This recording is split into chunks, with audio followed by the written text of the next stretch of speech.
So, how do women unconsciously reveal their weaknesses to the men that they're dating?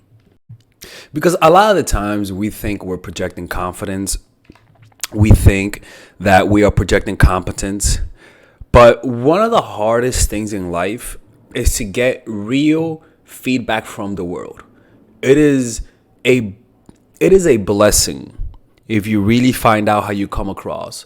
Because a lot of the times we're biased. We're biased. You know what I'm saying? A perfect example, I'm not even gonna go there.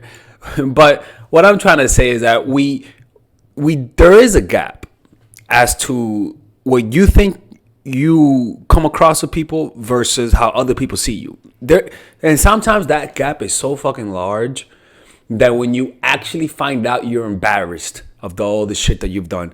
So we're gonna talk about how you reveal those weaknesses and what you could do to actually prevent it, right? So there are four ways that we reveal our weaknesses to people, right? The first one is non-verbally.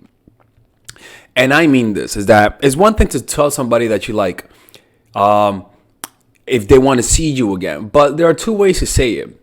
Hey, do you want to see me again? Which, okay, I personally would never tell you to do that, but for the sake of the example, okay.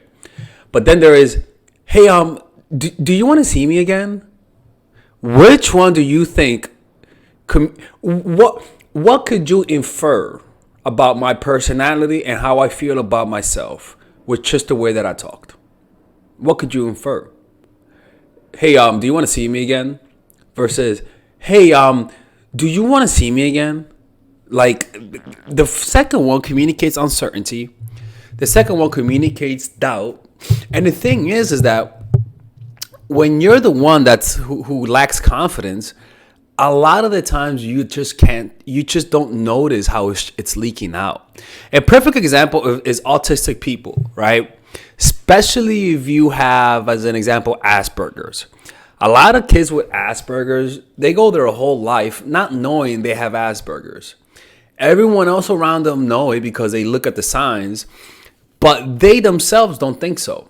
In fact, they might even talk about their life and say, man, I met this one kid. He was like the weird one in the class, without knowing that you're the weird one in the class. A lot of the times we have a complete disconnection about where we are in life and who we represent to other people. And if you deep down think that you are, that's the unfortunate part. What I'm trying to tell you. So something that you could do to almost not fix it, but to make it better is, the real issue with communicating weakness through your nonverbal is not the fact that you don't send out enough signals, but that you just send out too many signals. You're always trying to tell people about what's going on in your head. For example, you know, when you meet people and you're saying and you're acknowledging them, a lot of the times we acknowledge them with a facial expression. In other words, or we're walking and we see someone, or like we just do something with our face. The reason why people do that is because you're saying to them, hey, I'm emotionally acknowledging you. Like, I'm happy to see you. And so we give off a silly look like, like we do something, right? And as a result, they pretty much notice that we're there and stuff like that. I don't know where I was going with that, to be honest with you. But the point is that we communicate through our face. So just lower your nonverbals. Just start doing less. I mean, it is as simple as that, because desperate energy doesn't come from you doing too little. It never comes from you doing too little. It always comes from you doing too much. Get what I'm saying?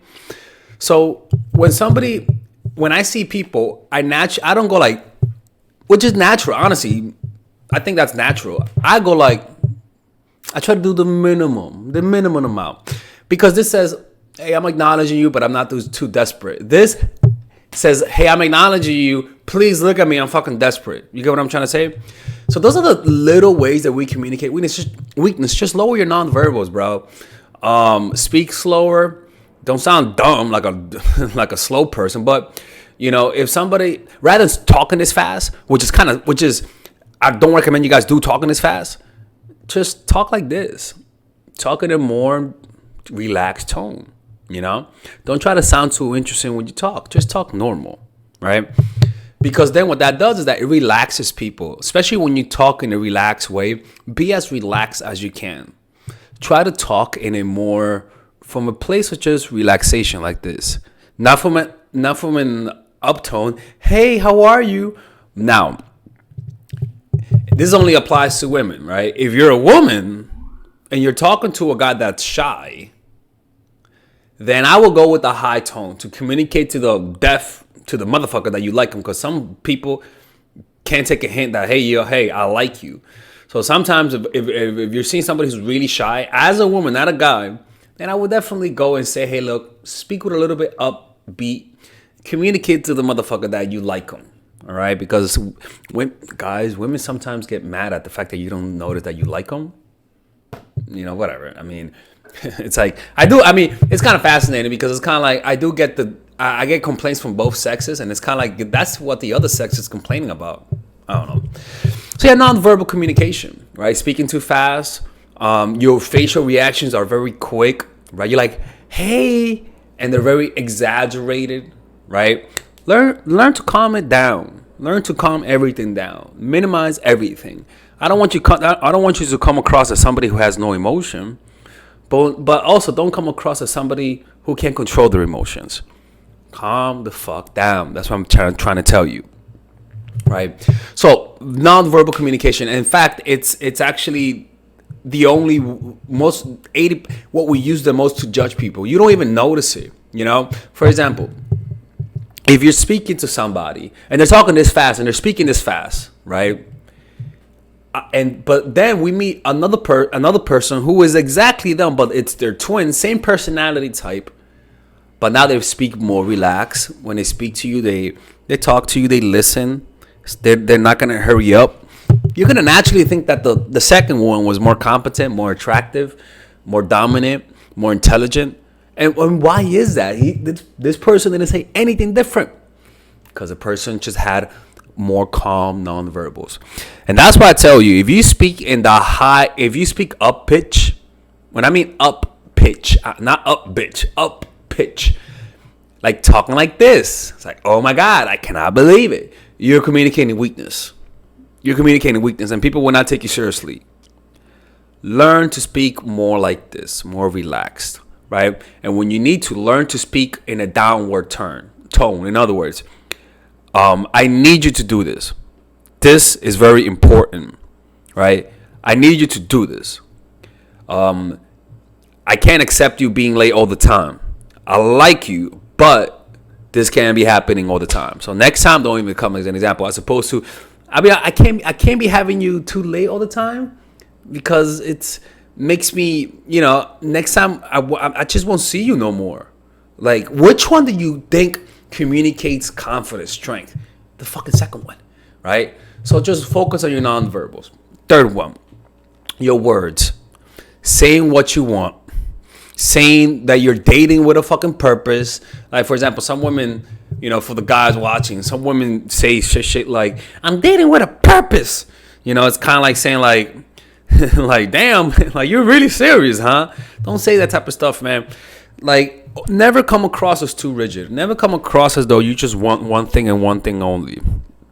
It comes across as weak.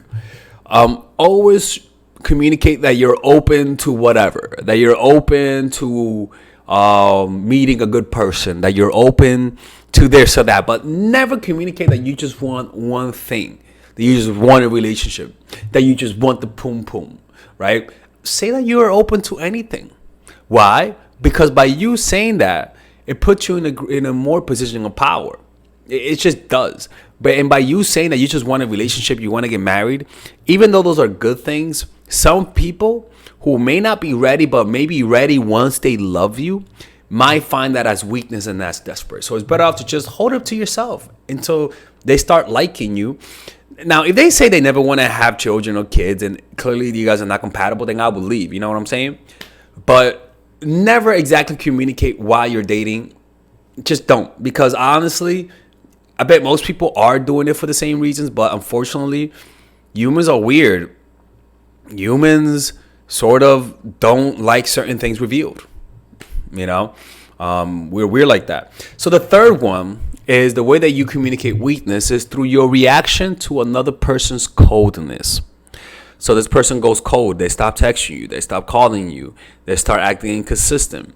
Your reaction to that person is pretty much going to tell them everything that they need to know about you. So you better behave. You better calm down. Better, like what I'm trying to tell you is that you reacting, getting mad at their coldness will just expose weakness, and they'll do it even more because it got you to become more emotional. And the last one, this is actually really interesting, is how you behave around your friends. I've had women who are very confident around me, but then when they hang around with their friends, you start noticing that there's a friend who tells everyone what to do.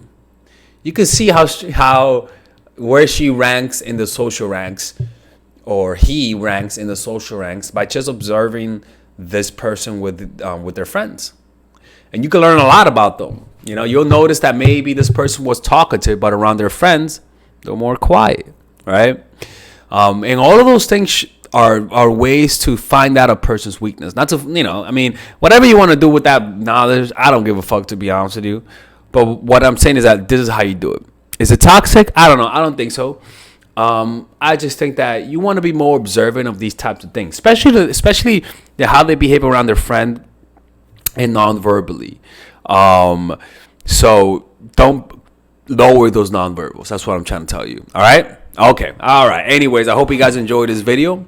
If you guys ever want to work with me one-on-one, click on the description down below where it says work with me one-on-one. And I'll see you guys in the next video. By the way, if you guys ever want to get any questions answered from me, like I do, when I do the live streams, you guys could become Patreon members. So by becoming a Patreon member, you can ask one question per month, and I make a video based on that question. Or you could purchase a session on my website where you could ask me a question and I'll make a video about it. It's pretty cheap.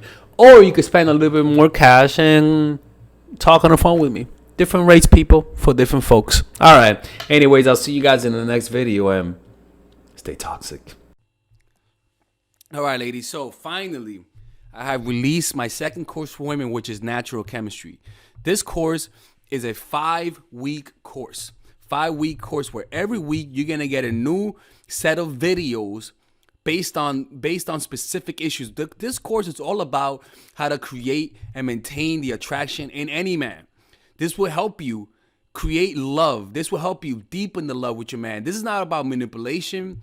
This is not about playing games. This is genuine natural chemistry. No more short-term partners. No more being fooled. Why? Because I will reveal to you not only how to create attraction in the first week, but also how to understand male nature, how to understand their tricks, how to prevent from being too attached, signs that he's the wrong guy, signs that he's a narcissist, signs that he's a mama's boy, signs that he's an emotionally available guy, emotionally unavailable guy. We go over everything. We go over this third week, setting boundaries. We go over the third week, controlling your emotions, right? Setting boundaries, fourth week. Fifth week, embracing your masculine and the feminine, right? And on top of that, I have over 10 different bonuses. 10 different bonuses. My Lord have mercy, right? With a money back guarantee. The bonus are: 1, the natural chemistry, over 10 hours of content, right? The breakup formula, how to deal with a breakup, right? The connecting with your man, right? Establishing a life of abundance, social mastery, understanding your dark side, the goal setting seminar, which is about how to set and achieve goals, practical mastery that will teach you how to master anything, the laws of human nature. I have a book club for the laws of human nature with over 4 hours of content, right? The transformational seminar in a pocket, which is my mindfulness seminar, and the Chase audiobook. This originally is $1,800, but you get it starting at $97, ladies and gentlemen, right? $97. We have different packages, but all of this starts at $97. And you know what? You can check it out for free if you want. Yeah, for all the freeloaders, I have free videos just for you. Free videos, all right? So you could just check it out for free, and then you could get out. Nothing wrong with that, all right? So, and on top of that, it comes with a 30-day money-back guarantee. No questions asked. That's right. No questions asked. I don't mind. I just want you guys to check it out, because I know when you take one look, you're going to want to buy it. I can promise you. Just like my other course, the psychological game of attraction. It was a hit. You're gonna love this one. This one is not about manipulation. This is genuine natural chemistry. Order it now. All right. I'll see you guys inside. Peace out.